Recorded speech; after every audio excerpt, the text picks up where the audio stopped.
The book of Revelation, chapter number 4. Should read from verses 1 through 4. After this I looked, and behold, a door was opened in heaven, and first voice which I heard was it were of a trumpet talking with me, which said, Come up hither, and I will shew thee things which must be hereafter.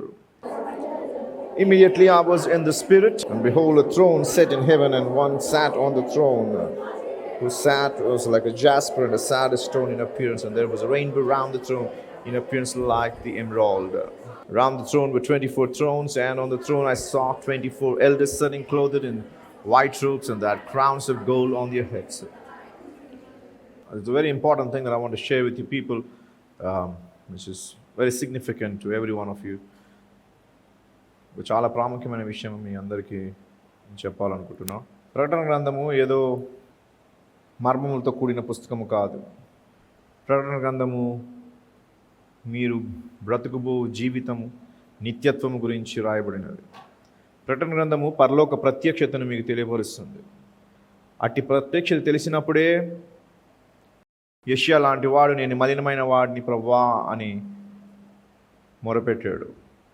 అప్పుడు దేవుని దూతలు వచ్చి ఆ యొక్క మండుచున్న alter మీద నుంచి ఆ యొక్క బొగ్గుని తీసి మండుచున్న బొగ్గుతో వాని పెదవుల్ని స్పర్శించి పరిశుద్ధముగా మార్చబడ్డాడు. కాబట్టి మీకు ఏది ఉన్నను ఎలా ఉన్నను ఈ యొక్క ప్రకటన గ్రంథము చెప్పిన వరకు మీరు యాబ్సెంట్ కాకుండా ఉండాలి. సాధ్యమైనంత ప్రయత్నించాలి మీరు.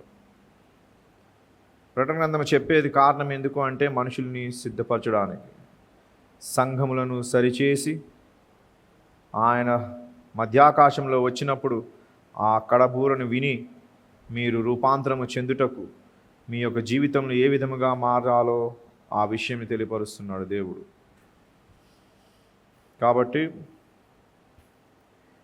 ఎవరైతే మిస్ అయ్యారో, ఎవరైతే అసలు మీరు చెప్తే నమ్మరు, నేను ఇక్కడ మాట్లాడిన విషయంలో నేను వీడియోలో విన్నాను, లేక ఎవరైనా వేరేవారు నాకు అదే విషయం చెప్తున్నప్పుడు కూడా నేను ఆశ్చర్యపోతాను.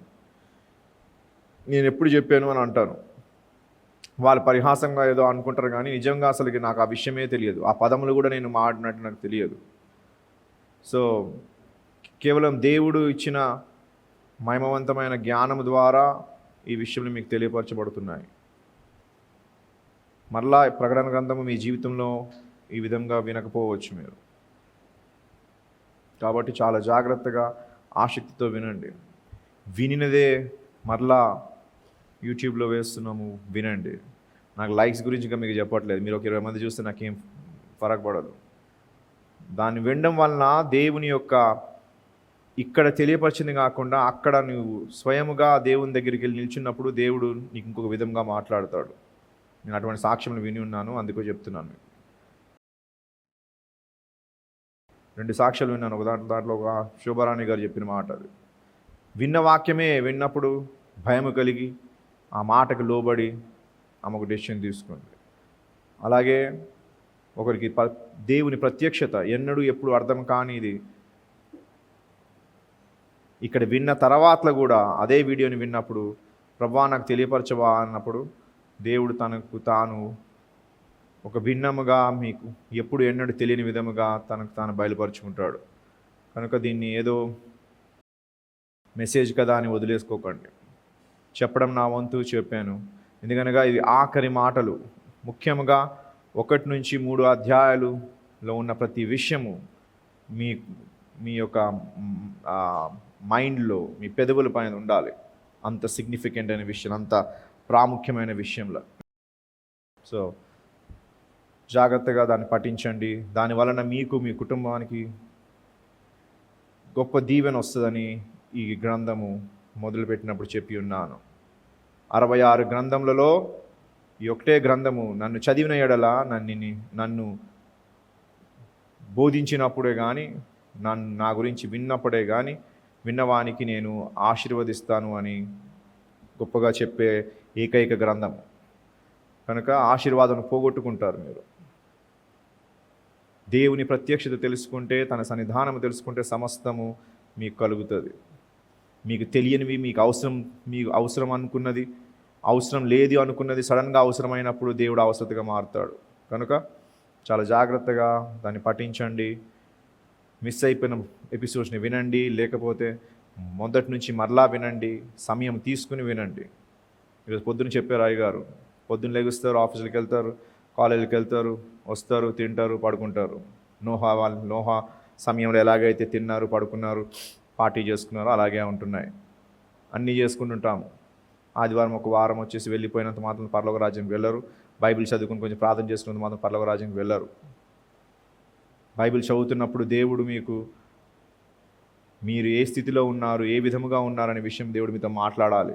అట్టి మాట్లాడినప్పుడు ఆ మాటలకి లోబడాలి. మీరు లోబడితేనే మీలో ఆ మార్పు కలుగుతుంది. దేవుడు మాట్లాడినప్పుడు, దేవుడు చెప్పిన మాటలు విన్నప్పుడు దాని లోబడిన ఎడల పశ్చాత్తాపం అనే మనసు కలుగుతుంది. అట్టి మనసు కలిగినప్పుడు పశ్చాత్తాపం చేసినప్పుడు దేవుని మహాకృప నీ మీద కుమ్మరించబడుతుంది. కృప లేకుండా నువ్వేమీ చేయలేవు. కనుక అట్టి కృపకు పాత్రలు అవ్వాలంటే మీరు పశ్చాత్తాపం పడాలంటే దేవుడు మీతో మాట్లాడాలి, మనిషి కాదు. నీవు అనుకుంటే కాదు. నీ మారల్ క్వాలిటీస్, నైతిక గుణములు బట్టి నీవు బాగుగాలేవు. నీ నైతిక గుణములు నువ్వు చెక్ చేసుకుని అయ్యో ఇలాగ లేను, అలా లేను అనుకున్నంత మాత్రం నువ్వు బాగుకాలేవు. దేవుడు మాట్లాడినప్పుడే ఆ మాట నిన్ను బాగు చేస్తుంది. ఆ మాట నినివియా లాంటి ఘోరమైన, సొదొమ గొమొర్రా కంటే ఘోరమైన పాపులను ఎప్పుడైతే ఆ మాట వినిపించబడ్డదో అట్టి మాట వారికి పశ్చాత్తాపం తీసుకొచ్చినప్పుడు గొప్ప కృపని చూడగలిగారు. సో చాలా ప్రాముఖ్యమైన విషయములు, ముఖ్యంగా 1-3 అధ్యాయములు యేసు తన సంఘమైన మీతో స్వయముగా చెప్పాలనుకుని రాసిన ఉత్తరములవి. కాబట్టి దాంట్లో ఉన్న ప్రతి అంశము మీ యొక్క మైండ్లో ఉండాలి. ఎనీవేస్, మనము పోయిన వారం తెలుసుకున్నాము 1వ వచనంలో, after this I looked and behold a door was opened in heaven and the first voice which I heard was as it were of a trumpet talking with me, which said, come up hither and I will show the things which must be hereafter. ఈ సంగతులు జరిగిన తరువాత నేను చూడగా, ఏ సంగతులు? 2-3 అధ్యాయాల్లో దేవుడు మీతో స్వయముగా మాట్లాడిన పిమ్మట ఇవి జరుగుతుంది. ఆ మాటలు వినకపోతే ఇది మీరు చూడలేరు. ఆ మాటలు మీరు గ్రహించలేకపోతే ఇది మీరు చూడలేరు. ఈ 1వ వచనంలో, 4వ అధ్యాయంలో 1వ వచనంలో క్రీస్తునందు మృతులైన వారు మరియు సజీవులు రూపాంతరము చెంది పరలోక రాజ్యానికి చేర్చబడతారు. ఈ యొక్క విషయం జరగాలి అంటే ఇంతకు ముందు ఉన్న విషయంలో మీరు తెలుసుకోవాలి. అందుకే చెప్తున్నాను. చాలా నాకు ఏమీ రాదు. ఇంతవరకు ఎప్పుడు నేను చెప్పానా మీకు? నా వీడియోలు వినండి, లేకపోతే ఆ పలానా మెసేజ్ వినండి అని చెప్పి. సో జాగ్రత్తగా 2-3 అధ్యాయాల్లో మాట్లాడిన 7 ఉత్తరములలో ప్రతి వానికి, ప్రతి సంఘముకి అది వర్తిస్తుంది. ఆ మాటలు మీరు గైకొని, ప్రభువా నన్ను సహాయం చేయవా, నేను ఇలా ఉన్నానా అని ఆయన గద్దింపుకి లోబడి, ఆయన ఉజ్జీవింపజేయనప్పుడు ఆ మాటల పట్ల ఉజ్జింపబడి నీవు మారిన ఎడల దేవుని యొక్క ఈ 1వ వచనంలో జరిగేది నువ్వు చూడగలవు. లేని ఎడల నీవు చూడలేవు. ఆఫ్టర్ దిస్, ఇదైన పిమ్మట, ఆయన చెప్పిన మాటలు వినిన పిమ్మట, I looked and behold a door was opened in heaven. పరలోకమందు ఒక తలుపు తెరవబడినది. And the first voice which I heard was it were a trumpet like talking with me. ఒక బూర ధ్వని వలె నాతో మాట్లాడుచున్నది నేను విన్నాను. And which said, అదేమంటుందంటే, come up hither and I will show the things which must be hereafter. ఇక ముందు జరిగేది పైకి వచ్చి చూడు అని యోహానుకు చెప్పాడు.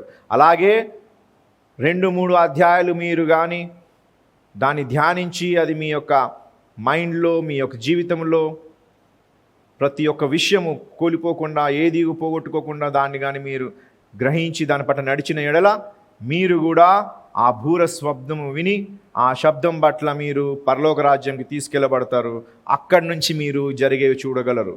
లేని ఎడల ఇక్కడే ఉంటారు, సంఘం వలె, విడవబడిన సంఘం వలె ఇక్కడ ఉండి ఇప్పుడు జరగబోయేవన్నీ మీరు చూస్తారు. ఏ విధంగా అయితే యోహాన్కి ఆ ప్రత్యక్షత కలిగిందో అదే విధముగా సంఘమైన మీరు 2-3లో చెప్పిన మాటలు, దేవుడు చెప్పిన మాటలు 2000 సంవత్సరంకి సరిపోయిన మాటలు అని చెప్పాడు 7 ఉత్తరములలో. ఆ మాటలు మీరు కానీ విని గైకొని ఎడల అప్పుడు మీరు ఆ ఇట్టి ప్రత్యక్షతని చూడగలరు. అప్పుడు పరలోకమందు మీరు దేవునితో ఉంటూ అక్కడి నుండి భూమి మీద ఇప్పుడు జరగబోయేదంతా ఏ విధంగా అయితే యోహాను చూస్తున్నాడో ఆ విధంగా మీరు అప్పుడు లైవ్ చూస్తారు అక్కడ, లేకపోతే ఇక్కడ ఉండి లైవ్ అనుభవిస్తారు. మనం 4వ అధ్యాయంలో ఉన్న ఆకృతి చూసాం. మొట్టమొదటి వచనంలో హెర్పాజో అనగా గ్రీక్లో ఏమని సంఘం ఎత్తబడుట, ద ర్యాప్చర్. 2:3లో దేవుని సింహాసనం గురించి తెలుసుకుంటాం వచనాలు, 2-3 వచనములలో. 4వ వచనంకి వచ్చినప్పుడు 24 పెద్దలు అను ఒక విషయంని తెలుసుకుంటాం. 5వ వచనం వచ్చినప్పుడు 7 మండుచున్న దీపముల గురించి తెలుసుకుంటాం. 6-8 వరకు 4 జీవుల గురించి తెలుసుకుంటాం. 9-11 వరకు పరలోకంలో జరుగుచున్న ఆరాధన ప్రక్రియ, ఆరాధన ప్రత్యక్షత మీరు తెలుసుకుంటారు. సో చాలా గొప్ప విషయములు దీంట్లో దేవుడు మనకి తెలియపరుస్తున్నాడు. 1-3 వరకు సంఘముల నుంచి నిమిత్తమై దేవుడు రాసి ఉన్నాడు. 1వ అధ్యాయంలో అప్పటి వరకు ఏమి జరిగిందో అవి ఏమి ఉన్నాయో అవి యోహానుకు చూపించబడ్డది, మీకు తెలియపరచబడ్డవి. 2-3 చాప్టర్లలో ఏమేమి జరగాలో, ఏమేమి జరుగుతున్నాయో, ఏమేమి జరుగుతాయో మీ గురించి రాయబడినది. 4-5 చాప్టర్లో దేవుని సింహాసనము పరలోక ప్రత్యక్షత తెలియపరచబడుతుంది. 6-19 వచనం అధ్యాయంలో వరకు భయంకరమైన శ్రమలు, అట్టి శ్రమ, అటువంటి రక్తపాతము, అటువంటి క్రూరత్వమైన పనిష్మెంట్స్ ఎప్పుడు భూమిలో ఎవరికి ఇవ్వబడలేదు. అటువంటిది 6-19 వరకు చూస్తాం. సో మనం ఫస్ట్ వచనంలో ఏం చూసామంటే సంఘం ఎత్తబడినది. 3 థియరీస్. ఈ సంఘము ఎత్తబడుట గురించి 3 విభిన్నమైన సిద్ధాంతములు కలదు. ఒకటేమో ప్రీ ట్రిబ్యులేషన్ అనగా శ్రమకాలమునకు ముందే సంఘం ఎత్తబడుట, శ్రమకాలములు మొదలు కాకముందే సంఘం ఎత్తబడుట అనే ఒక సిద్ధాంతం ఉంది. అనేకులు, మెజారిటీ ఆఫ్ క్రైస్తవులు, భక్తులు ఈ యొక్క విషయంని నమ్ముతారు. నేను కూడా ఇదే నమ్ముతాను. శ్రమకాలము కన్నా ముందే సంఘము రూపాంతరము చెంది ఎత్తబడేది అనే విషయము. దీన్ని ప్రీ ట్రిబ్యులేషన్, ప్రీ అంటే ముందు, ట్రిబ్యులేషన్ అంటే శ్రమకాలం, మహాఘోరమైన శ్రమకాలం. సో శ్రమకాలము కన్నా ముందే సంఘం ఎత్తబడుట అనేది ఒక సిద్ధాంతం. ఇంకొక సిద్ధాంతం ఉంది, దాంట్లో ఈ మొట్టమొదటి సిద్ధాంతంలో శ్రమకాలం కన్నా ముందు ఎత్తబడలేదు. This a theory that states that the church shall be raptured and caught up in the mid-air when the trumpet shall sound before the tribulation begins. శ్రమకాలము మొదలు కాక మునుపే ఆ కడబూర శబ్దము సజీవులైన వారు మరి మృతులైన వారికి వినబడినప్పుడు వారు రూపాంతరము చెంది మధ్యాకాశంలో దేవునితో కొనిపోబడతారు. The Jews shall come in the clouds and shall blow the trumpet, and then the church of Christ shall hear and be changed into glorious bodies and be caught up. మహిమవంతమైన శరీరములుగా, మా లాస్ట్ వీక్ నేర్చుకున్న మహిమవంతమైన శరీరములుగా మృతులైన వారేమి సజీవులైన వారేమి వారందరూ రూపాంతరము చెంది మధ్యాకాశం నుంచి పరలోక రాజ్యం చేర్చబడతారు. ఇది pre tribulation అనగా శ్రమకాలము కన్నా ముందే సంఘము ఎత్తబడుట. రెండో సిద్ధాంతం, కొంతమంది ఈ సిద్ధాంతం నమ్ముతారు. అదేమనగా మిడ్ ట్రిబ్యులేషన్ అనగా శ్రమకాలము మధ్యలో సంఘం ఎత్తబడుతుంది. అనగా శ్రమకాలము, ఈ మహాశ్రమకాలము 2 భాగములుగా విభజించబడుతుంది. ముందుకెళ్ళి చూసినప్పుడు 7 సంవత్సరములలో 3.5 సంవత్సరములు ఒక భాగముగాను, తర్వాత 3.5 సంవత్సరాలు ఇంకొక భాగముగాను. మొదటి 3.5 సంవత్సరాలు మెల్లమెల్లగా మొదలవుతుంది శ్రమలు.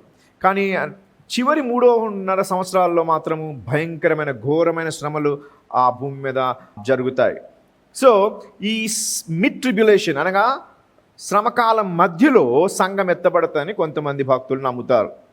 The theory that states the saints will go through the first period, the beginning of the travail. So ఒక మాట ఉంది, యాకోబు యొక్క శ్రమ అనగా ప్రసన వేదన యొక్క లాంటి శ్రమ. సో ఆ శ్రమ 3.5 సంవత్సరములు ముందుంటుంది. ఎప్పుడైతే ఆ శ్రమ మొదలవుతుందో ఆ శ్రమ సమయంలో కూడా సంఘం ఉంటుంది. సంఘం ఉండి ఎప్పుడైతే అతి ఘోరమైనది శ్రమలు మొదలవుతాయో ఆ సమయమందు అనగా ఈ 7 సంవత్సరాల మధ్యన 3.5 సంవత్సరాలు అయిన పిమ్మట అకస్మాత్తుగా సంఘం ఎత్తబడుతుంది అని కొంతమంది సిద్ధాంతవేత్తలు నమ్ముతారు. So these people believe that that will be raptured up in between the 3.5 period time, and then a severe outpouring of God's wrath shall be on the second half of the tribulation, and wherein which that part is called as great tribulation. ఈ రెండో భాగంని ఘోర మహా శ్రమకాలంలో అని అంటారు. అనగా శ్రమకాలం మొదలయ్యే ఒక 3.5 సంవత్సరం ఉంటుంది. దాని తీవ్రత పెరుగుతూ ఆ 3.5 సంవత్సరాలు అయిన పిమ్మట మహాశ్రమకాలం అనే సమయం మొదలవుతుంది. ఆ సమయంలో మధ్యన ఈ యొక్క 3.5 సంవత్సరంలో మరియు ఆ 3.5 సంవత్సరం మధ్యన ఎప్పుడో ఒకసారి అకస్మాత్తుగా ఎలాగైతే యేసు మధ్యాహ్నం వస్తాడో అప్పుడు వచ్చి సంఘం ఎత్తబడుతుందని నమ్ముతారు కొంతమంది సిద్ధాంతవేత్తలు. ఓకే, మూడో జనాంగం ఉన్నారు. వీరు పోస్ట్ ట్రిబ్యులేషన్, శ్రమకాలము పిమ్మట, శ్రమకాలం అంతా అయిన తర్వాత అనగా సంఘము అట్టి శ్రమలు అనుభవించి శ్రమలను జయించి అప్పుడు ఆ రూపాంతరం చెంది పైకి వెళ్తారని ఒక సిద్ధాంతం ఉంది. సో ఈ విధంగా ఈ విషయంలో అనేక మంది క్రైస్తవులు, పెద్ద పెద్ద బోధకులు ఈ యొక్క విషయంలో బట్టి వారు వాదిస్తూ ఉంటారు. ఏదేమైనను ఈ 3 సిద్ధాంతవేత్తలు ఏమంటారంటే సంఘము మాత్రం ఎత్తబడుతుంది. ఎప్పుడు ఎత్తబడుతుంది అనే విషయంలో వారికి ఒక్కొక్క వాక్యం, ఒక్కొక్క వచనము చదివి వారు వీరిని తప్పంటారు, వీరు వారిని తప్పంటారు, మేమే కరెక్ట్ అని వారు అంటారు. ఆ విధంగా వారు దాన్ని డిబేట్లో పెట్టి వారు అనుకున్నాను. ఎవరికీ తెలియదు యేసు ప్రభు ఎప్పుడు వస్తాడో. కానీ చాలామంది బైబిల్లో ఉన్న, నేను నమ్ముచున్నట్లు బైబిల్లో ఉన్న విషయంలో బట్టి, బైబిల్లో ఉన్న కొన్ని సూచనలు బట్టి యేసు శ్రమకాలం ముందే సంఘంని తీసుకుని వెళ్తాడని నమ్ముతాము. సో వారికి కూడా వారి యొక్క ఆన్సర్స్, వారికి అనిపించిన విషయంలో ఆ పలానా వాక్యం వారికి ఇంకొకలాగా అర్థమయ్యి ఆ విధంగా వారు నమ్ముతారు. ఏదేమైనాను జాగ్రత్త వినండి, ప్రీ ట్రిబ్యులేషన్ని నమ్మిన వారే కానీ, మిడ్ ట్రిబ్యులేషన్ నమ్మిన వారిని కానీ, పోస్ట్ ట్రిబ్యులేషన్ అనగా శ్రమకాలం అయిన పిమ్మట సంఘం ఎత్తబడుతున్న విషయం నమ్మిన వారినే కానీ, వీరు వారి నమ్మకము పట్ల వారు దేవుని పిల్లలు కారు, వారు దేవుని సంతానం కాదు అని త్రులనాడకూడదు. ఏదేమైనాను సంఘం ఎత్తబడతారనే విషయం అందరూ నమ్ముతారు. ఎప్పుడు ఎత్తబడతారని శిష్యులే అడిగినప్పుడు నాకే తెలియదు, ఏ ఏంజల్కి తెలియదు, పరలోకం ఏ దూతకి తెలియదు అన్నాడు. కాబట్టి వారికే కానీ మనకే కానీ తెలియదు. కేవలం మనం అనుకుంటాం బహుశా ఈ సమయంలో ఎత్తబడుతుందని.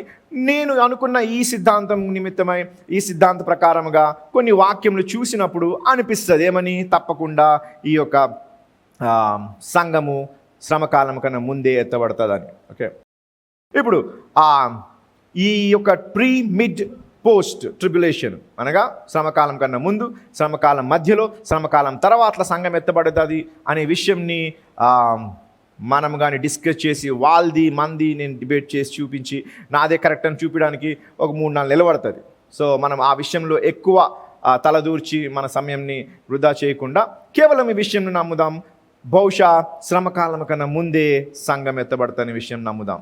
ఓకే, ఎంతమంది సంతోషంగా ఉంటారు శ్రమకాలం కన్నా ముందే ఎత్తబడుట? లేక కొంచెం మధ్యన వచ్చినాక కొన్ని 4-5 దెబ్బలు పడినాక ఒక 6 వేసుకున్నాక ఇంకొక 6 వేసే ముందు నమ్ముతారా? So it's better to believe. Okay, so I do have a biblical proofs of a pre tribulation. ఈ శ్రమకాలం కన్నా ముందే సంఘం ఎత్తబడుతుందని విషయం బట్టి కొన్ని బైబిల్లో ఉన్న కొన్ని వాక్యములు ప్రూఫ్స్గా నేను నమ్ముతాను. నేనే కానీ, వారే కానీ, ఇంకొకరే కానీ అందరూ యేసు ప్రభు సంఘంని మధ్యాకాశంలో తీసుకెళ్తాడని విషయం నమ్ముతాడు. నమ్మిన వారే, వేచి ఉన్నవారే ఎత్తబడతారు అని రాయబడినది బైబిల్లో. నీవు కానీ ఆయన రాకడ గురించి అదే చెప్తున్నాను. ఈరోజు పొద్దున మీ అయ్యగారు లాస్ట్లో చెప్పారు ఈ విషయం. ప్రభువా, నా పిల్లలు, నా భార్య, నా భర్త, మేము సిద్ధముగా ఉండులాగున మమ్మల్ని సిద్ధపరచు, నీ రాకడపై నిమిత్తమే మమ్మల్ని సిద్ధంగా ఉంచు అనే విషయం చెప్పాడు. నేను రెవల్యూషన్ చెప్పడానికి మెయిన్ కారణం, యేసు ప్రభు ఈ రెవల్యూషన్కి మీకు తెలియపరచడానికి మెయిన్ కారణం కూడా అదే, ఆ సిద్ధపాటే. Anyways, so there are several proofs that that where I can justify my statement the church will not pass through the tribulation. సంఘము ఈ శ్రమల నుంచి వెళ్ళదు అనే విషయంని బట్టి కొన్ని బైబిల్లో నాకు అనిపించినవి, అనేక శాస్త్రవేత్తలకు అనిపించిన కొన్ని వాక్యములు, ముఖ్యంగా 4 విషయంలో చాలా ఉన్నాయి, అంత డీటెయిల్గా వెళ్ళకుండా కనీసం ఒక 4 అంశంలు మనం చూస్తాము. దేమని? మహాశ్రమ కాలము కన్నా మునిపే సంఘము ఎత్తబడుతుందనే విషయం. Now just because we believe in pre-tribulation, as I told you, it doesn't mean that the other people and with other theories are wrong and evil, so don't judge them. మనం ఇది నమ్ముచున్నాం కదా అని చెప్పి శ్రమకాలం మధ్యలో ఎత్తబడిన వారి గురించి, లేకపోతే అయిపోయిన తర్వాత ఎత్తబడతారన్న వారిని దూషించకండి. ఓకే, ఎవరిని దూషించకూడదు. మొట్టమొదటిది, మధ్యాకాశములో శ్రమకాలం కన్నా ముందే సంఘం ఎత్తబడుట అనే విషయంని నమ్మడానికి ఫస్ట్ పాయింట్ నాది. First thing is the church had been judged at the cross. సంఘము కలువరి సిలువ వద్ద ఆల్రెడీ తీర్పు తీర్చబడినది. నీ పాపములు కలువరి సిలువ మీద ముందే తీర్చబడినది కనుక మరలా నీవు ఇట్టి తీర్పులో, ఇట్టి శ్రమకి నీవు బద్ధుడు కావు.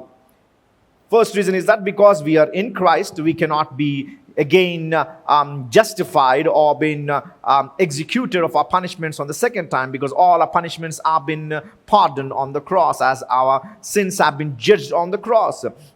క్రీస్తు యేసు సిలువ మీద ఆయన చేసిన ఆ కార్యముల పట్ల మనము, నీవు నేను, మన యొక్క అపరాధం నిమిత్తమై, మన అతిక్రమం నిమిత్తమై దేవుడు ఆల్రెడీ ఆ యొక్క శ్రమను తన కుమారుడు పైన వేసి ఉన్నాడు కనుక ఆయన భరించి జయశీలుడై మనకి అట్టి నీతిమత్తంని ఆయన ద్వారా మనకు అనుగ్రహించాడు కనుక యేసు సిలువ మీద చేసిన ఆ క్రియ బట్టి, ఆ యొక్క పని బట్టి మన పాపములు ఆల్రెడీ అక్కడ తీర్పు తీర్చబడ్డాయి కనుక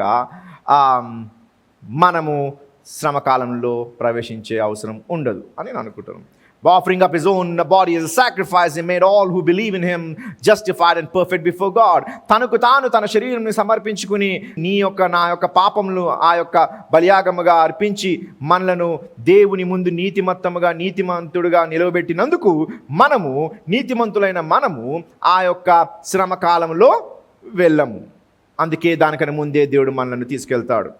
సో దేవుని యొక్క సిలువ యొక్క ఇంకొక ప్రత్యక్షత కేవలం నిన్ను రక్షించడమే కాదు, కేవలం నిన్ను స్వస్థపరచడమే కాదు, కేవలం నీకు విజయం తీసుకురావడమే కాదు, కానీ నీవు శ్రమలలో వెళ్ళకుండా నీవు నీతిమంతుడిగా ఎంచబడాలని దేవుడు సిలువ మీద చనిపోయి నిన్ను శ్రమలలో పడేయకుండా నీతిమంతుడిగా ఆయనతో పాటు నీకు తీసుకెళ్ళడానికి ఆయన క్రీస్తు యేసు సిలువ మీద చనిపోయాడు. హల్లెలూయా. The tribulation period is a 7-year period of most dreadful nature that will come upon the earth. భూమి యందు ఈ యొక్క 7 ఏళ్ళు శ్రమకాలము చాలా భయంకరమైనది. అది సర్వభూమి మీదకి రాబోచున్నది. When the 7-year period of tribulation happens to trigger, it's more generally it's meant for the wicked people who rebelled against God and forsook the path of faith. ఎవరైతే విశ్వాసమును, యేసుక్రీస్తు నా సొంత రక్షకుడని నమ్మి విశ్వసించకుండా విశ్వాసమును తృణీకరించిన వారు, యేసుని మరియు దేవుడిని వ్యతిరేకించిన వారు, వారి యొక్క క్రియలు బట్టి దేవుడిని దూషించి దేవుడు లేడు, లేక ఈ దేవుడు నాకు రక్షణ పరిత్రాణం అనుగ్రహించలేదని నమ్మలేదో అటువంటి దుర్మార్గులకి ఈ యొక్క 7 ఏళ్ళు ఆ శ్రమకాలము ఉంటుంది. కనుక మనము క్రీస్తు యేసుని నమ్ముచున్నాము కనుక క్రీస్తు యేసు యొక్క బలియాగం పట్ల మనకి నీతిమత్తము అనుగ్రహించబడిందనే విషయాన్ని గ్రహించినందుకు మనము అట్టి శ్రమకాలంలో ప్రవేశించము. Because if the church would have to pass through it, we would undergo a second judgment. As if Jesus' sacrifice were not sufficient to justify us, and that is what I think is highly impossible.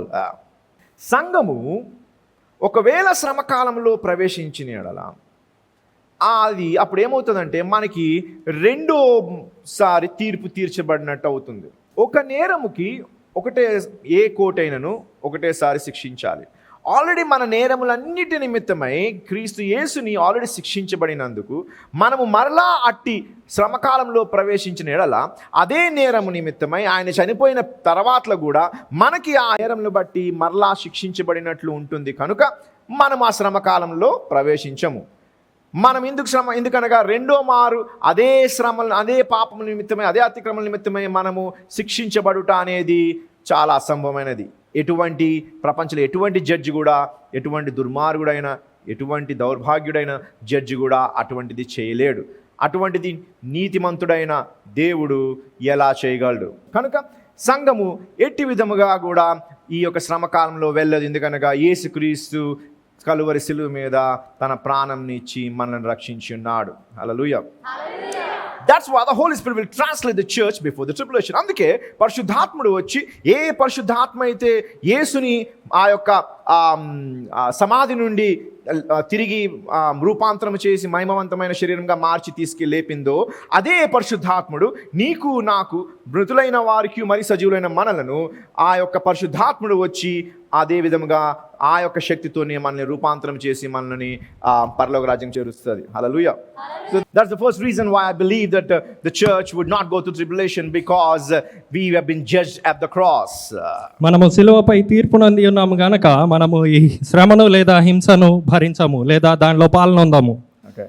The second point what I believe is Jesus happened to write about certain thing called the days of Noah and Lot.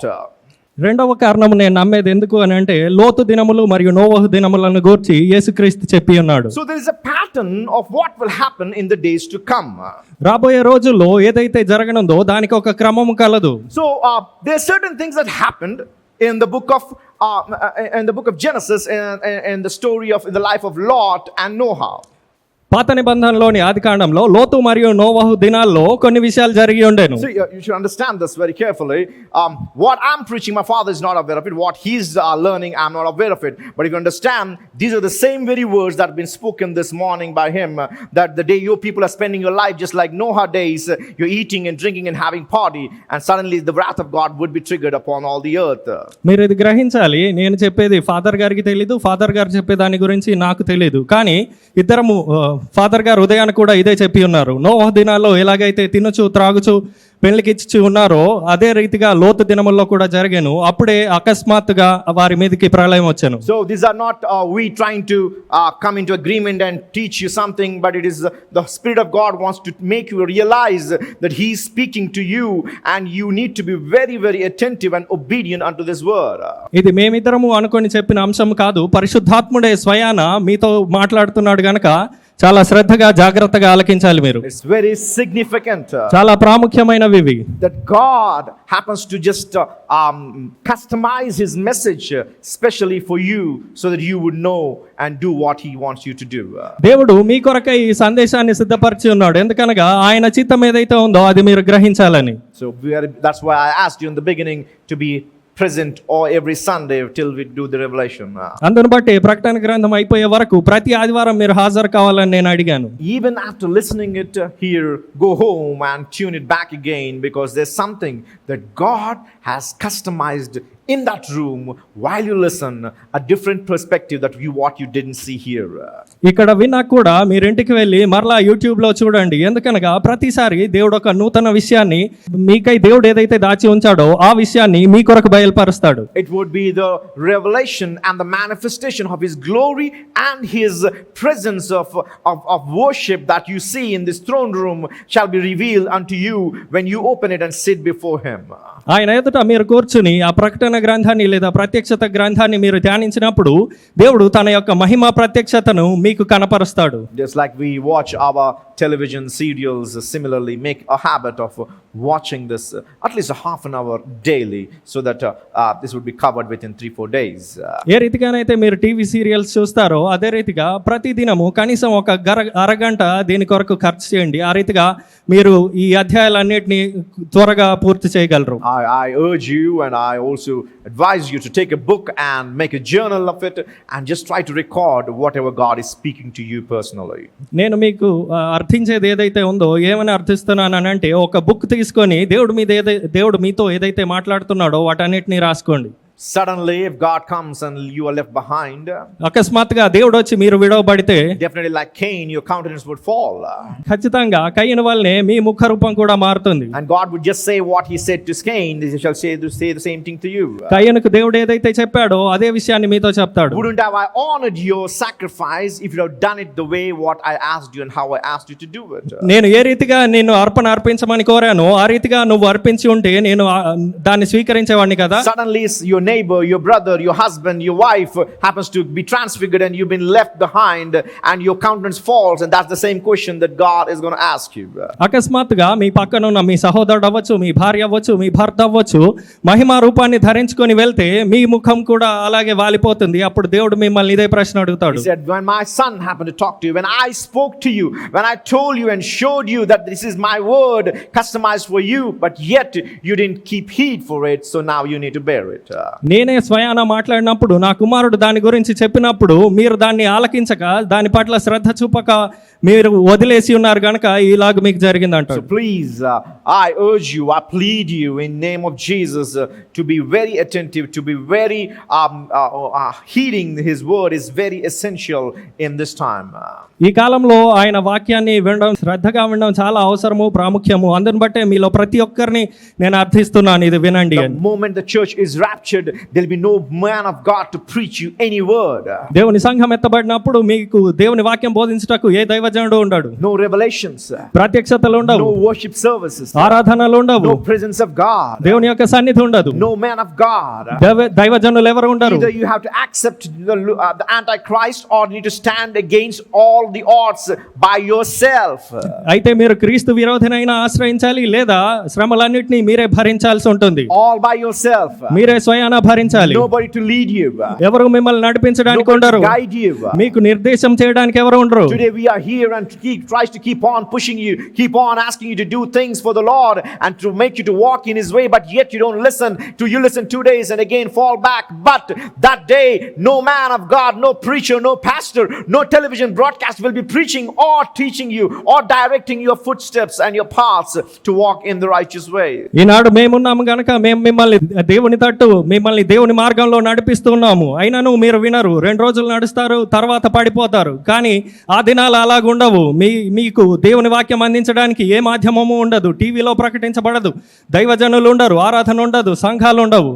Even these videos which are on YouTube will be banned and you will not even have access to it. You want to learn it, you want to know it, you want to repent, but those things would not be accessible to you. YouTube లో సైతం ఏవైతే ఇప్పుడు మీరు వింటున్నారో ఆ ప్రసంగాలు ఏవి ఉండవు, ఈ ప్రత్యక్షత ఏది ఉండదు, వాటిని సైతం నిషేధిస్తారు పూర్తిగా. And you'll be in scarcity of the word of God. దేవుని వాక్యం యొక్క కొరతలో అప్పుడు మీరు ఉంటారు. That means you'll be in scarcity of God himself. అనగా స్వయాన దేవుని యొక్క కొరతే ఉంటుంది. Don't lose it.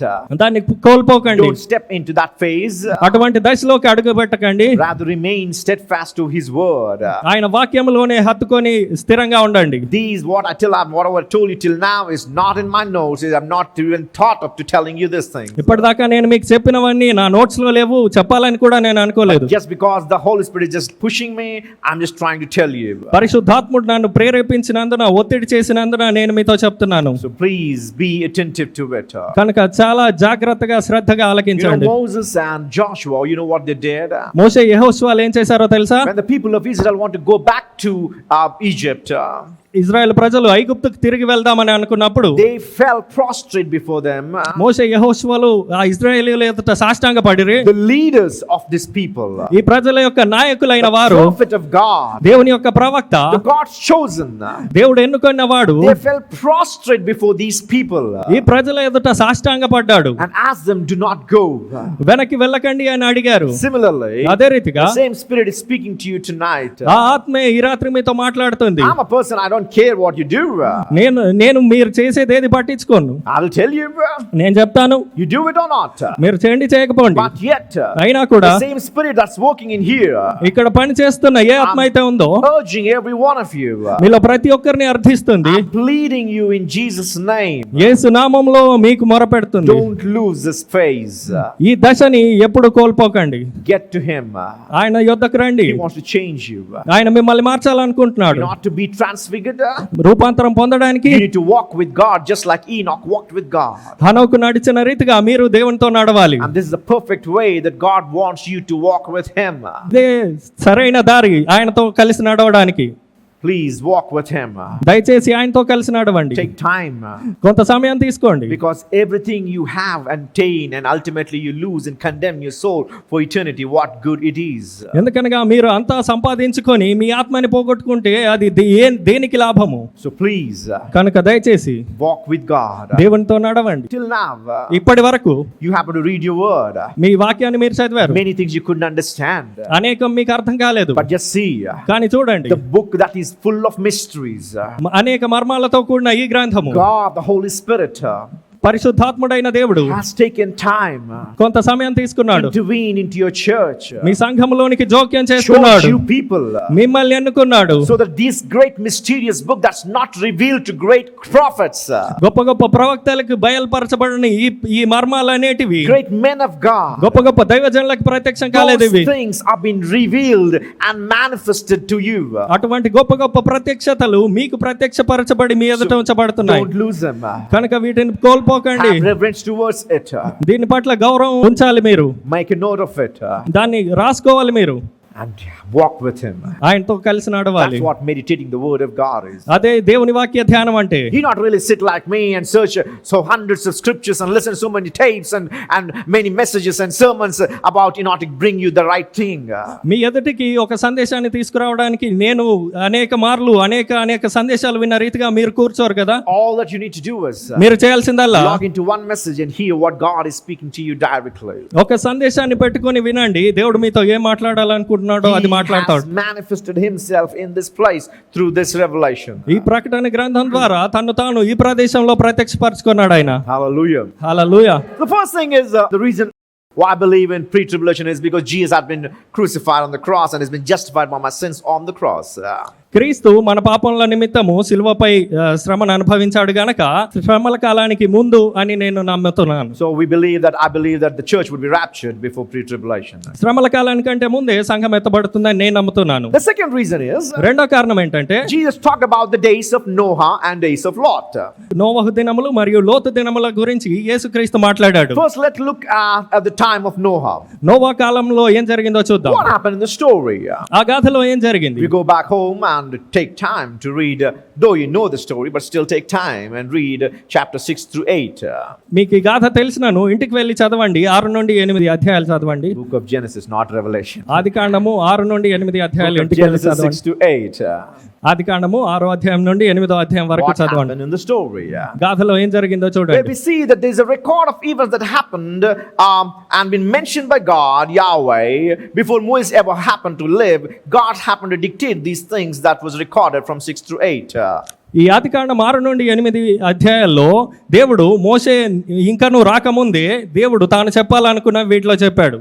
My father in Visakhapatnam in 2000 happened to open this a book of Rig Veda and showed the whole earth has been devastated by the flood. 2000 సంవత్సరంలో father గారు విశాఖపట్నంలో ఋగ్వేదంలో చూపించారు ఈ భూమి అంతయు కూడా నీటి వల్ల నాశనం అయిపోయిందని. So it is a record that every ethnic background believes. ప్రతి పురాణము కూడా నమ్మేది ఏంటంటే ఇదే, ఈ భూమి ఇంతకు ముందు పాడైపోయి So ఉండేను some అని. things happened in the time of Noah. నోవా కాలంలో కొన్ని విషయాలు జరిగాయి. Where we see that Noah, despite of crying unto God to judge this world, నోవా దేవునికి మొరపెట్టాడు ఈ ప్రపంచానికి తీర్పు తీర్చమని. the flood finally came అంతిమంగా వరద వచ్చింది. for 40 days and nights. 40 దినములు మరియు రాత్రులు వరద వచ్చింది. But just before that, కానీ దానికంటే ముందు however, God caused the 8 members of the Noah's family to enter into the ark and escape the flood. ఈ నోవా కుటుంబంలో ఉన్న 8 మందిని ఓడలో చేర్చి ఆ వరద నుండి దేవుడు తప్పించాడు. This is live, so listen to this. చాలా జాగ్రత్తగా వినండి. What happened?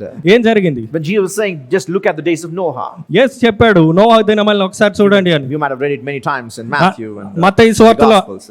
మత్తయి సువార్తల్లో మీరు అనేక మార్లు దీన్ని చదివి ఉండొచ్చు. When his disciples asked, when would you come back again?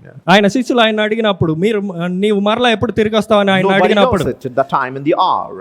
ఆ సమయము ఆ గడియ ఎవరికి తెలియదు. Not the angels, దేవదూతలకు తెలియదు, none of the creatures in heaven, పరలోకంలో ఉన్న జీవులకి తెలియదు, not even the Son of Man.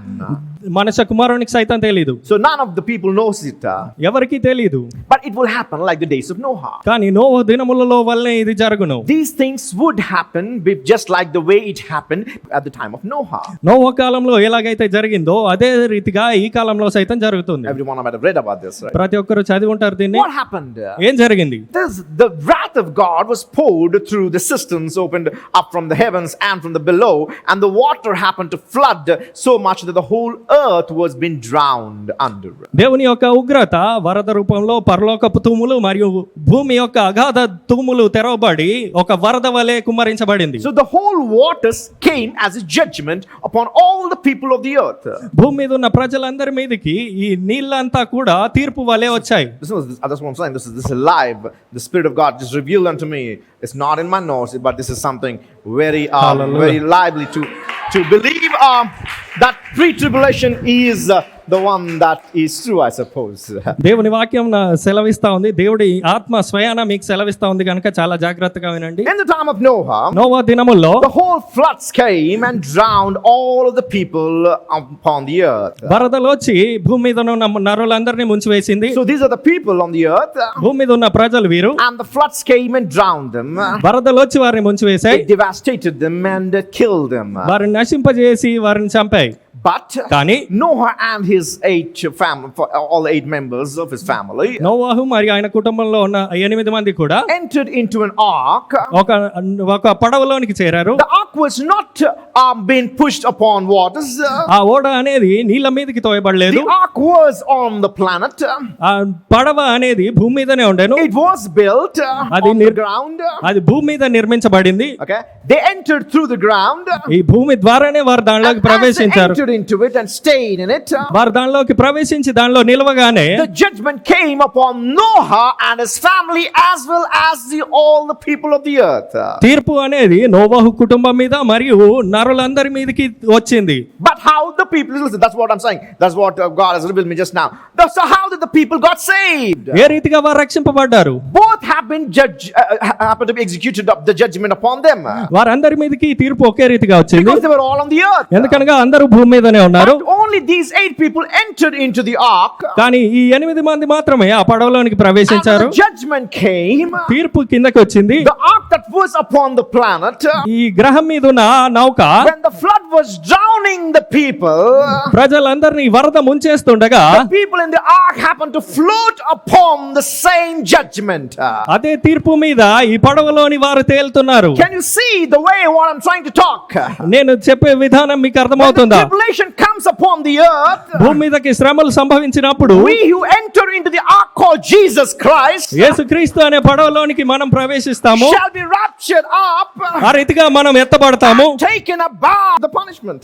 ఈ తీర్పు లేదా ఈ శిక్షకు పైగా మనం ఎత్తబడతాము. That's why అందును బట్టి Jesus comes యేసు వస్తాడు, and picks you up, మిమ్మల్ని and you లేవనెత్తుకుంటాడు, enter into him, ఆయన తనలోనికి తీసుకుంటాడు. so that అప్పుడు this judgment ఈ తీర్పు that is supposed to drown you under, మిమ్మల్ని ముంచవలసిన ఈ తీర్పే then you shall be taken up, మీరు పైకెత్తబడతారు. దాని and you మీదకి shall go into the heavens, పరలోకానికి మీరు కొనిపోబడతారు. and watch just like Noah and all his family happened to watch the people being drowned. ఏ రీతిగానైతే నోవాహు మరియు తన కుటుంబము ప్రజలు మునిగిపోవటం చూశారో Similarly, అదే రీతిగా we, you and I, మీరు నేను shall go up పైకి ఎత్తబడతాం. to our called Jesus. యేసు అనబడే నౌక ద్వారా. And the things that are supposed to bury us and drown us, ఏవైతే మనల్ని ముంచివేసి మనల్ని సమాధి చేయవలసి ఉండేనో we shall be above it.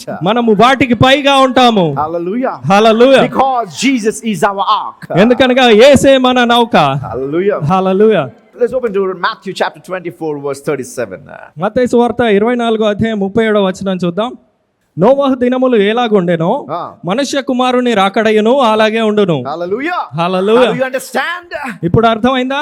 Just like Noah has been lifted up, ఏ రీతిగానైతే నోవా పైకెత్తబడ్డాడు, the ark that was on the earth, భూమి మీద ఉన్న ఆ నౌక but because the tribulation came, ఆ శ్రమ కిందకి వచ్చినందున the ark floated up.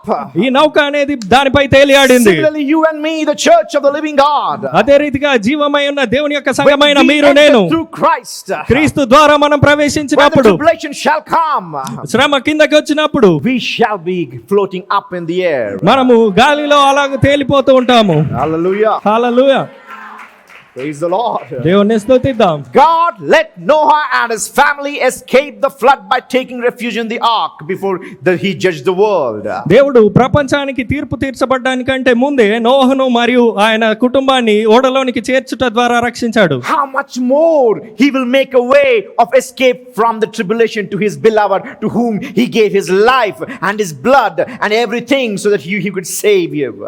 ఆయన మరి ఇంకెంతగా రక్షిస్తాడు. ఎవరి కోసం అయితే తన ప్రాణాన్ని పెట్టాడో, ఎవరినైతే అత్యంత ప్రియులుగా ఎంచుకున్నాడో వారి కొరకు ఇంకెంతగా శ్రద్ధ పెట్టి రక్షిస్తాడు వారిని. Whom the Holy Spirit has come and sealed you that you are Christian, that you are of Christ.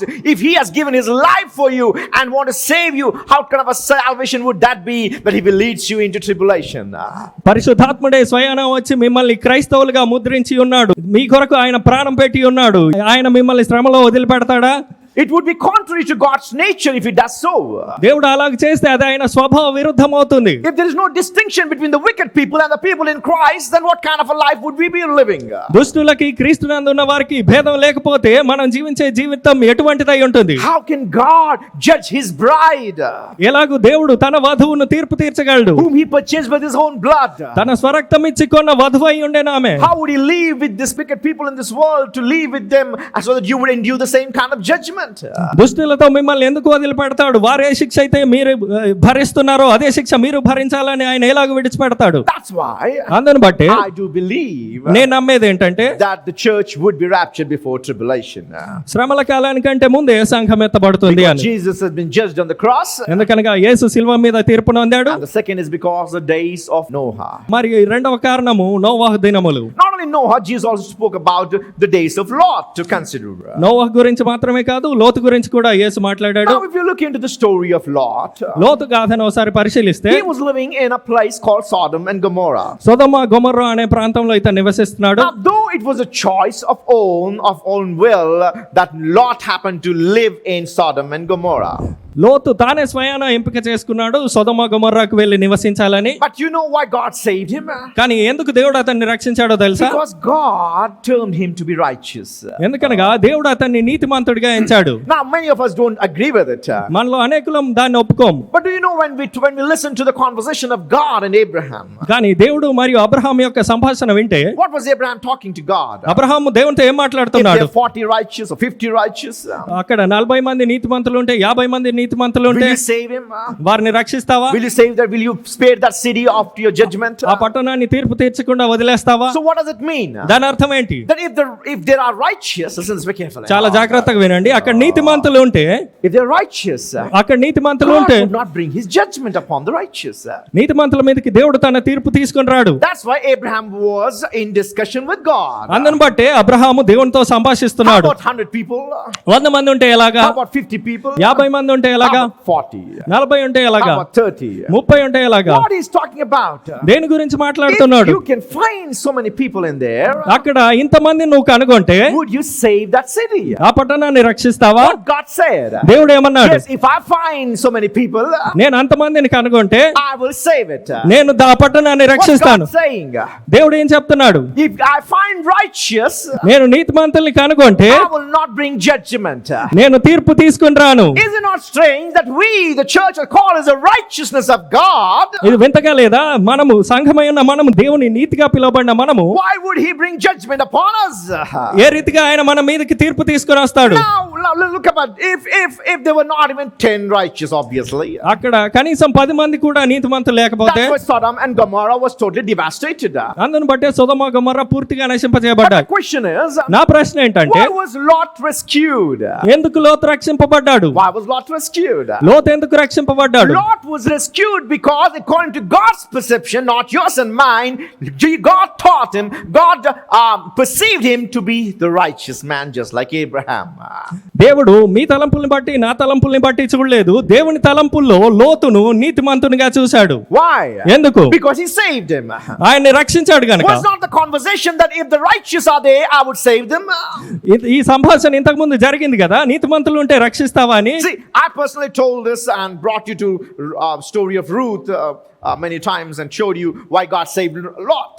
నేనే వ్యక్తిగతంగా చాలా సార్లు చెప్పాను, రూతుకి సంధానించి చెప్పాను ఎందుకు దేవుడు లోతును రక్షించాడని. But today, కానీ ఈనాడు a new revelation is being revealed. ఒక కొత్త ప్రత్యక్షపరచబడింది. God termed Lot to be righteous. దేవుడు లోతును నీతిమంతునిగా ఎంచాడు. Despite of living in Sodom and Gomorrah. సొదొమ గొమొర్రాలో ఇతను నివసిస్తున్నప్పటికీ, But yet, అయినా because he was termed to be righteous, ఆయన నీతిమంతుడిగా ఎంచాడు గనుక, that's why God appointed 2 witnesses to go in there and bring his family out of that destruction. దేవుడు 2 దేవదూతల్ని 2 ప్రతినిధుల్ని నియమించి ఆ నాశనంలో నుండి లోతును బయటికి తీసుకొచ్చాడు. Though Lot lived out of his own free will in that place, లోతు తన సొంత ఆలోచన చొప్పున అక్కడ నివసించినా కూడా God termed him to be a righteous man. దేవుడు అతన్ని నీతిమంతుడిగా ఎంచాడు. Spared his life and his family's తన జీవితాన్ని, తన కుటుంబ జీవితాన్ని కాపాడాడు. when he was about to rain judgment of fire and brimstone. అగ్ని గంధకాలు ఆ పట్టణాల మీద కుమ్మరించినప్పుడు ఈ లోతును కాపాడాడు. The Bible says in 19 chapter verses 15 through 29. ఆదికాండం 19వ అధ్యాయం 15 నుండి 29 వచనాల్లో ఇలాగ We చెప్తున్నాడు. say that angels did not leave them till they were safely brought outside of it, till the judgment didn't come upon Sodom and Gomorrah. దేవదూతలు వారిని సురక్షితంగా ఆ పట్టణం వెలుపలికి తీసుకొచ్చేంత వరకు ఆ పట్టణం మీదకి తీర్పు రాలేదు. Listen this very carefully. చాలా జాగ్రత్తగా This is వినండి. just a story, right? ఇది ఒక గాథే. But can you see this the church in here? కానీ ఇక్కడ సంఘాన్ని చూడగలుగుతున్నారా? Can you see how the judgment is coming? ఎలాగూ తీర్పు వస్తుందో గమనించారా? Till the church is taken away. సంఘము తీసుకొని వెళ్ళబడే Till the వరకు, church is brought out. సంఘము బయటికి తీసుకురాబడే వరకు Judgment will not inflict upon this world. ఈ ప్రపంచం మీదకి తీర్పు అనేది రాదు. The angels, దేవదూతలు they've been sent by God దేవుని ద్వారా పంపబడ్డారు. to bring Lot and his family out of that destruction place. అటువంటి నశించిపోయే స్థలం నుండి వారిని బయటికి తీసుకురావడానికి వీరు పంపబడ్డారు. Then, అప్పుడు till then, అప్పటి వరకు judgment cannot come. తీర్పు రాలేదు. So till they came out of it, వారు ఆ పట్టణం నుండి బయటికి వచ్చే వరకు then the judgment came. అప్పుడు తీర్పు ఆ పట్టణం మీదకి Till you వచ్చింది. come out of this place, ఈ ప్రదేశం నుండి మీరు బయటకు వచ్చే వరకు the tribulation should not come. శ్రమల కాలం అనేది రాదు. I'm not a scholar like other people who believe in other theories. ఇతర సిద్ధాంతాలు నమ్మే సిద్ధాంతకర్తల వల్లే నేను కాదు. But what I believed నేను నమ్మింది ఏంటంటే is what God gave me. దేవుడు నాకు ఏదైతే ఇచ్చాడో దాన్నే I feel I'm been justified in whatever He's speaking unto me. ఆయన నాకు చెప్పిందల్లా చెప్పానని నేను అనుకుంటున్నాను. Hallelujah. Hallelujah. Till we come out of this place, మనం ఈ ప్రదేశం నుండి బయటకు వచ్చేంత వరకు God rescue Lot and his wife and his children. దేవుడు లోతును మరియు ఆయన కుటుంబాన్ని రక్షించినప్పుడు, what about you and me? మీ గురించి నా గురించి ఏంటి Will మరి? He leave us? ఆయన మనల్ని విడిచిపెడతాడా? Will He allow us to go through it? ఆ శ్రమల గుండా వెళ్ళడానికి మనల్ని విడిచిపెడతాడా? The blood would not allow it. రక్తము దానికి ఒప్పుకోదు. Hallelujah. Hallelujah. Because the blood will stand between the tribulation and the saints. ఎందుకనగా శ్రమలకి మరియు పరిశుద్ధులకి మధ్య ఆ రక్తం నిలుస్తుంది. So that's the second reason why I believe that the other theory of pre-tribulation that I believe is true. శ్రమల కాలానికంటే ముందు సంఘం ఎత్తబడుతుందని నేను నమ్మడానికి రెండవ కారణం ఇది. Then the third one I believe, మూడవదిగా నేను నమ్మేది ఏంటంటే that there is no mention of the church from this 4th chapter till 19th chapter. ప్రకటన గ్రంథం 4వ అధ్యాయం నుండి 19వ అధ్యాయం వరకు సంఘమును గూర్చిన ప్రస్తావన రాలేదు. The first chapter, మొదటి అధ్యాయము, the second, third chapter especially, ప్రత్యేకించి 2-3 అధ్యాయాలు we find the word church. మనము సంఘము అనే పదాన్ని చూడగలం. God speaks unto his children by addressing them as the church. దేవుడు తన పిల్లలతో సంఘముగా వారిని బోధిస్తూ మాట్లాడుతున్నాడు. Write the letter to the church of Ephesus. ఎఫెసు సంఘానికి పత్రిక రాయి. Letter to the church of Smyrna. Smyrna సంఘానికి పత్రిక రాయి. Letter to the church of Philadelphia. Philadelphia సంఘానికి పత్రిక రాయి. But from 4th chapter on, కానీ 4వ అధ్యాయం నుండి till 19th chapter, 19వ అధ్యాయం వరకు we don't find the word church anymore. ఇక్కడ సంఘము అనే పదాన్ని మనం కనుగొనలేము. Though there are people of God who shall live and converted in this time period, శ్రమల కాలంలో యేసే మెస్సియా అని కొందరు నమ్మి విశ్వసించినప్పటికీ they were addressed as the saints in these chapters. ఈ అధ్యాయంలో వారిని పరిశుద్ధులుగా పేర్కొనబడింది. As saints. పరిశుద్ధులుగానే Not the పేర్కొనబడింది, church. సంఘంగా కాదు. The reason why church was not mentioned, ఎందుకు సంఘం ప్రస్తావించబడలేదంటే because church is no more. ఇక నువ్వు సంఘము లేదు. Hallelujah. Hallelujah. Church is already into the heavens. సంఘము పరలోకానికి ఎత్తబడింది. Before the tribulation begins, శ్రమలు ప్రారంభం అవడానికంటే if ముందే you just cling to him, ఆయన్ని మీరు హత్తుకొని ఉంటే, heed his words in those 7 letters, ఆ 7 పత్రికల్లోని ఆయన మాటలు శ్రద్ధగా వింటే, then అప్పుడు you shall be raptured up మీరు పైకెత్తబడతారు, and you shall escape this tribulation, ఈ శ్రమల కాలాన్ని తప్పించుకుంటారు. because you are the church of God. ఎందుకనగా మీరు దేవుని యొక్క సంఘమై ఉన్నారు. And you were no more mentioned in from 4th chapter to 19th chapter. 4వ అధ్యాయం నుండి 19వ అధ్యాయం వరకు మీ గురించిన ప్రస్తావన ఉండదు. Though 4th and 5th is about the throne room of God, 4 మరియు 5 అధ్యాయాలు దేవుని యొక్క సింహాసనం ఉన్న గదిని but గురించి from తెలుపబడినప్పటికీ 6th chapter 6వ అధ్యాయం నుండి till 19th chapter, 19వ అధ్యాయం there's వరకు a period of great tribulation. మహా శ్రమల కాలం ఉంది. And the word church is never mentioned in these chapters. ఈ అధ్యాయాల్లో సంఘము అనే ప్రస్తావనే లేదు. So I do believe that because the mention of church is not there, definitely the church would not be in that place. ఈ అధ్యాయంలో సంఘము అనే ప్రస్తావన లేదు కనుక నేను విశ్వసించేది ఏంటంటే శ్రమల కాలానికంటే ముందే సంఘం ఎత్తబడుతుందని. Hallelujah. Hallelujah. Now the fourth reason why I believe rapture would become before pre-tribulation. నేను నమ్మే 4వ కారణం ఏంటి అని అంటే, Jesus himself happened to speak some certain words which indicates that the church will not go through it. యేసే స్వయాన కొన్ని మాటలు లేదా కొన్ని వచనాలు పలికాడు. అవి దేనికి సూచన అని అంటే సంఘము ముందుగానే ఎత్తబడుతుంది, శ్రమలోకి ప్రవేశించదు అని. Let's open to the book of Luke లూకాసు వార్త చూద్దాం. 21. 21వ అధ్యాయము. Luke 21. లూకాసు వార్త 21వ అధ్యాయము. Let's read verses 34 to 36. 34 నుండి 36 వచనాలు I'll చదువుకుందాం. read in English, then you just read, okay? But take heed to yourself, lest your heart be weighed down with carousing, drunkenness, and cares of this life, and that day come on you unexpectedly. మీ హృదయములు ఒకవేళ తిండి వలనను మత్తు వలనను ఐహిక విచారముల వలనను మందముగా ఉన్నందున ఆ దినము అకస్మాత్తుగా మీ మీదికి ఉరి వచ్చినట్లు రాకుండా, ఏ దినము? ఆ దినము అకస్మాత్తుగా రాకుండా. For it will come as a snare on all those who dwell on the face of the whole earth. మీ విషయమై మీరు జాగ్రత్తగా ఉండండి. ఆ దినము భూమి అందంతటా నివసించి వారందరి మీదికి అకస్మాత్తుగా వచ్చును. ఏమొస్తుంది? అకస్మాత్తుగా ఒకటి వస్తుంది.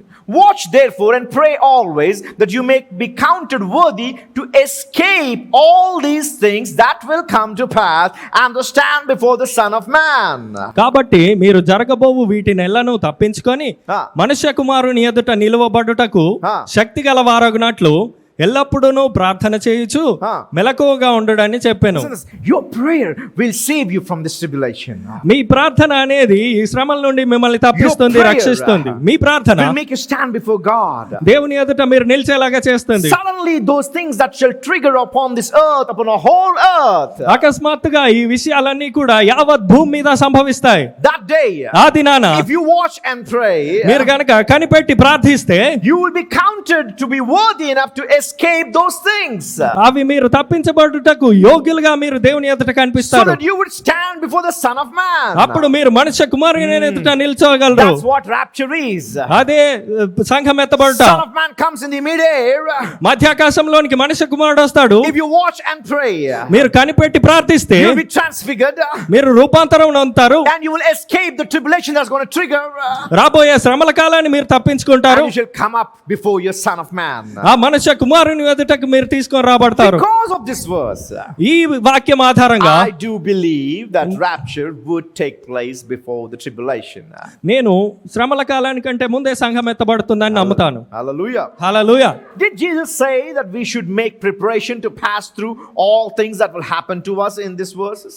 ఈ వచనాలు మనం వేటి గుండా అయితే వెళ్తున్నామో వాటిని గురించిన సిద్ధపాటు గురించి చెప్తున్నాడా? No. కాదు. He said, ఆయన అన్నాడు, watch and pray, కనిపెట్టి ప్రార్థించుడి, so that you may escape. మీరు తప్పించబడినట్లు. If you don't pray enough, మీరు తగినంత you're ప్రార్థించకపోతే not escaping it. దాన్ని తప్పించుకోవట్లేదు. If మీరు you don't pray enough, తగినంత you'll be ప్రార్థించకపోతే like the foolish virgins. ఆ బుద్ధి లేని కన్యకల వల్లే మీరు So ఉంటారు. the more you pray, మీరు ఎంతగా ప్రార్థిస్తే the greater possibility of you being escaping this great tribulation. ఈ మహాశ్రమాన్ని తప్పించుకునే సంభావ్యత మీకు అంతగా ఉంటుంది. Because your prayer is a process of waiting in God. ఎందుకనగా మీ ప్రార్థన అనేది దేవునిలో నిరీక్షణ అయి ఉంది. He's saying, watch and pray, ఆయన అంటున్నాడు, కనిపెట్టి ప్రార్థించండి, so that అప్పుడు you will escape. మీరు You తప్పించబడతారు. will not endure it. ఆ శ్రమల గుండా మీరు వెళ్ళరు. God didn't say prepare it, దేవుడు అనలేదు సిద్ధపడి ఉండండి అని. but కానీ He said, ఆయన అన్నాడు, pray. ప్రార్థించండి, So and watch carefully, జాగ్రత్తగా కనిపెట్టుకొని just ఉండండి. like the bride watches. ఏ రీతిగానైతే వధువు ఎదురు చూస్తుందో Similarly, అదే రీతిగా you, my bride, నా వధువు అయిన నీవు keep watching కనిపెట్టి through prayer. ప్రార్థన ద్వారా So if కనిపెట్టు. you watch and pray, కనిపెట్టి నీవు ప్రార్థిస్తే you will escape tribulation. శ్రమల్ని నువ్వు తప్పించుకుంటావు. This is a big warning for everyone who doesn't pray well. ప్రార్థించని వారందరికీ ఇది ఒక పెద్ద హెచ్చరిక. Oh, please. దయచేసి, That's what I requested in the beginning. అందుకే మొదట్లో నేను కోరాను మిమ్మల్ని. See how significant and how greatly and how intensely God is preparing you to escape this. Hallelujah.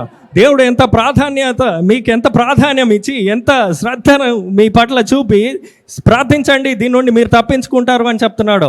So if anybody will be in trouble, ఎవరైనా కష్టాల్లో ఉంటే, and if I perceive it, నేను దాన్ని గ్రహిస్తే I will warn them. నేను వారిని హెచ్చరిస్తాను. If they don't heed it, దాన్ని వారు వినకపోతే I'll not see their face at all. వారి ముఖమే I చూడను. don't care no matter what happens. ఏం జరిగినా కూడా నేను వారిని పట్టించుకోను. It doesn't matter whoever it is. అది ఎవరైనా కూడా. But కానీ for you, మీ కొరకు I'm pleading you. మిమ్మల్ని I'm అర్థిస్తున్నాను, urging you. మిమ్మల్ని ప్రార్థిస్తున్నాను, వేడుకుంటున్నాను. Be watchful. కనిపెట్టుకొని Be ఉండండి, prayerful.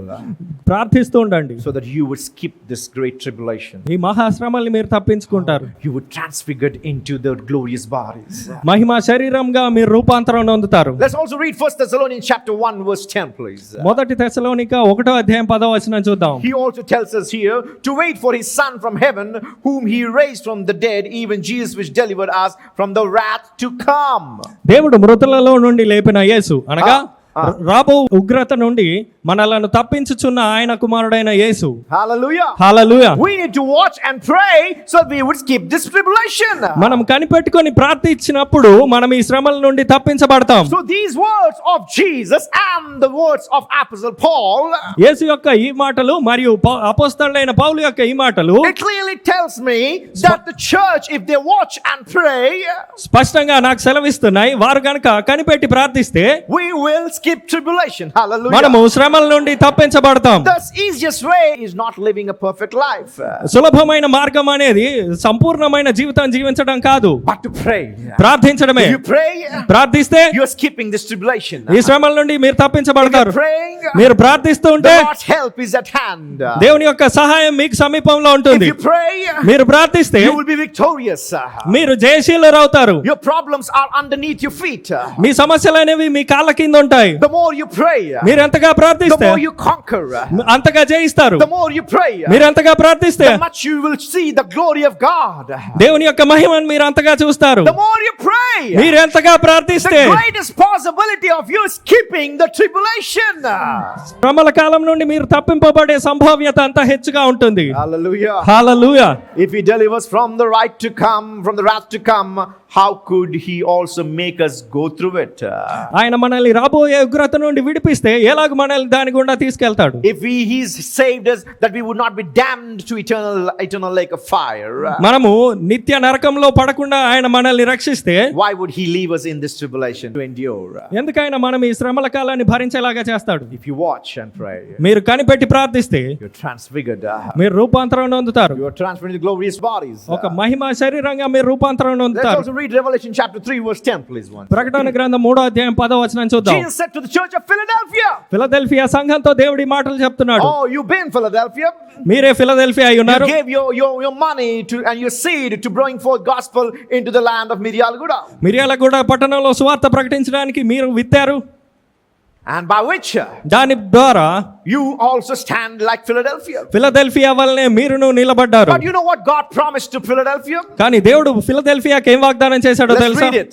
చదువుదాం. Because thou hast kept the word of my patience, I also will keep thee from the hour of temptation, which shall come upon all the world to try them and dwell upon the earth.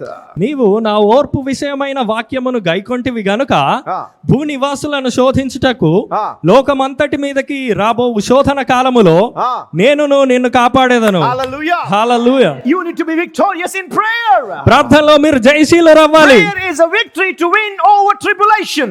శ్రమల కాలాన్ని జయించడానికి ప్రార్థనే జయంగా పనిచేస్తుంది. So tonight, ఈ రాత్రి God is speaking to every one of us. మనలో ప్రతి ఒక్కరితో దేవుడు He మాట్లాడుతున్నాడు. wants us to have a prayer life. ఒక ప్రార్థనా జీవితం మనం కలిగి ఉండాలని A new దేవుడు prayer అంటున్నాడు. life. ఒక కొత్త ప్రార్థనా జీవితం, Greater prayer life. ఒక గొప్ప ప్రార్థనా జీవితం, Powerful prayer life. శక్తివంతమైన ప్రార్థనా జీవితం. Because ఎందుకనగా we're going to escape the tribulation. శ్రమల కాలాన్ని మనం It తప్పించుకోబోతున్నాం. is a sign of victory. ఇది విజయ సూచన.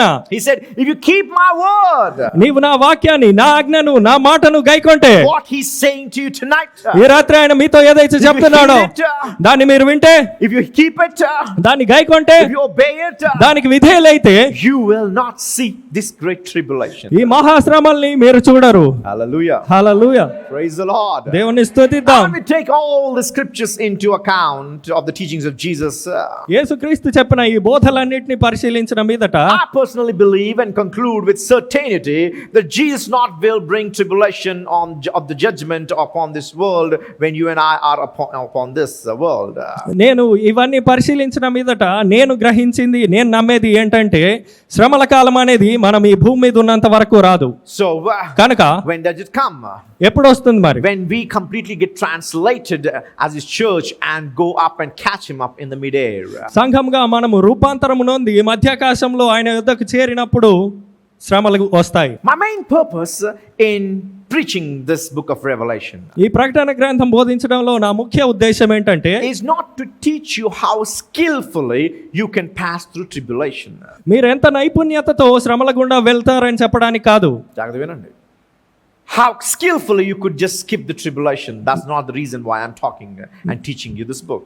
ఈ గ్రంథాన్ని బోధించడానికి ముఖ్య కారణం ఏంటంటే ఎంత నైపుణ్యతతో మీరు దీన్ని తప్పించుకోగలరు అని చెప్పడానికి కాదు. I'm not giving you resolutions how you would pass through this tribulation. ఈ శ్రమల గుండా మీరు ఎటువంటి ఎలాగ తప్పించుకోగలరు అని ఒక పట్టికేసి చెప్పట్లా నేను. Rather, I want to stimulate you to watch and pray.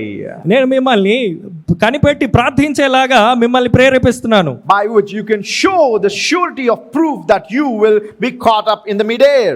దాని ద్వారా మీరు ఖచ్చితంగా పరలోకంలో ఎత్తబడతారు అని నేను సెలవిస్తున్నాను. Tonight, ఈ రాత్రి the Lord wants to speak to you and tell you this. దేవుడు ఈ మాట మీకు చెప్పాలనుకుంటున్నాడు. Do not lose your oil మీ దగ్గర ఉన్న తైలాన్ని కోల్పోకండి. like the foolish virgins. ఆ బుద్ధి లేని కన్యకల మాదిరి, Like the foolish virgins. నా బుద్ధి లేని కన్యకల మాదిరి మీ దగ్గర ఉన్న తైలాన్ని There was no పోగొట్టుకోకండి. oil. వారి వద్ద తైలం లేదు. No lamp. తైలం లేనప్పుడు దీపం లేదు. Because there was no lamp, అక్కడ దీపం లేనందున they couldn't see the groom coming. వరుడు రావటం వారు చూడలేకపోయారు. And that's why the groom couldn't take them. అందును బట్టి ఈ వరుడు వారిని తీసుకుని వెళ్ళలేకపోయాడు. But if you have oil, కానీ మీకు గనక తైలం ఉంటే, if you have enough prayer, తగినంత ప్రార్థన ఉంటే, you shall have enough light, మీకు తగినంత వెలుగు ఉంటుంది. so that you would behold the glory of your bridegroom. అప్పుడు మీ వరుని యొక్క మహిమను మీరు చూడగలరు. Next week, వచ్చే వారం we will dig into this second verse.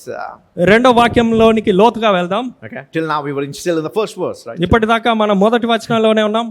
1-2 weeks, one verse. 2 వారాల పాటు ఒకటే Only వచనం. God could explain this. దేవుడు మాత్రమే దీన్ని వివరించగలడు. Not a man like me. నా వంటి ఒక మనుషుడు కాదు. So next week, కనుక వచ్చే వారము we're going to look at the throne room of God. దేవుని యొక్క సింహాసనం ఉన్న గదిని మనం చూడబోతున్నాం. Isaiah happened to go there. యేషయా అక్కడికి వెళ్ళాడు. Moses happened to go into his presence and see him being enthroned on a mountain. మోషే ఆయన సన్నిధిలోనికి వెళ్ళి పర్వతం మీద ఆయన ఆసీనుడై ఉండటం చూశాడు. John was transfigured and happened to go in spirit and watch that sight. యోహాను రూపాంతరము నొంది ఆ ప్రదేశంలో దేవుని యొక్క మహిమను చూశాడు. But from next week onwards, వచ్చే వారం నుండి God brings the panoramic vision of heaven and his throne room into this place to show you and me. దేవుడు తన సింహాసనం ఉన్న గది యొక్క శోభాయమానమైన దృశ్యాన్ని మీకు నాకు ఇక్కడ చూపించబోతున్నాడు. Come with expectation. ఒక గొప్ప తృష్ణతో రండి. In this course of this book, ఈ గ్రంథాన్ని బోధించే ఈ క్రమంలో you're going to see your God in a way that you have never seen him before. ఇంతకు ముందు మీరెన్నడూ మీ దేవుని చూడని రీతిలో మీరు చూడబోతున్నారు. His glory, ఆయన మహిమ, his holiness, ఆయన పరిశుద్ధత, his power, ఆయన శక్తి, his goodness, ఆయన his మంచితనం, mercy, ఆయన దయ, his love, ఆయన ప్రేమ, his goodness, ఆయన his మంచితనం, riches, ఆయన his ఐశ్వర్యము, blessings, ఆయన ఆశీర్వాదాలు, everything ప్రతిదీ revealed in a new manner. ఒక కొత్త పంథాలో మీకు Come ప్రదర్శితమవుతుంది. with expectancy. కనుక ఒక తృష్ణతో రండి, Come with prayer. ప్రార్థనతో రండి. And here the scenes open up and you will see great things. గొప్ప గొప్ప దృశ్యాలు మీ కన్ను లేదట ప్రత్యక్షపరచబడతాయి. Hallelujah. హల్లెలూయా.